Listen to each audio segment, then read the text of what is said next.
ఈ video night time చూసే వాళ్ళు ఎవరైనా ఉంటే స్కిప్ చేసేయండి. ఎందుకంటే నేను లాస్ట్ లో చూపించే వీడియో చూస్తే ఖచ్చితంగా మీకు గూస్ బంప్స్ వస్తాయి. స్కిన్ వాకర్స్ గురించి మీరు ఎప్పుడైనా విన్నారా? వినుంటే కింద కామెంట్ సెక్షన్ లో కామెంట్ చేయండి. వీళ్ళు నవోజో కల్చర్ కి సంబంధించిన వాళ్ళు. వీళ్ళ స్పెషాలిటీ ఏంటి అంటే వీళ్ళ వాయిస్ ని, వీళ్ళ రూపాన్ని యానిమల్స్ రూపంలో చేంజ్ చేసుకోగలరు. ఇంగ్లీష్ లో సేఫ్ షిఫ్టర్స్ అని కూడా అంటారు. ఇలాగా సేఫ్ షిఫ్టర్స్, స్కిన్ వాకర్స్ ఒక లేడీకి కనిపించారనమాట. ఇప్పుడు నేను చూపిస్తాను, మీరే చూడండి.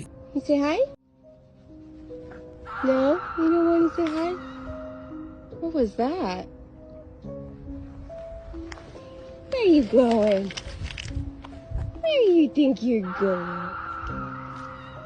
What the hell? Hey you, come on, let's get out of here. Hey, have you been hearing that screaming too? What is wrong with you? Oh my god!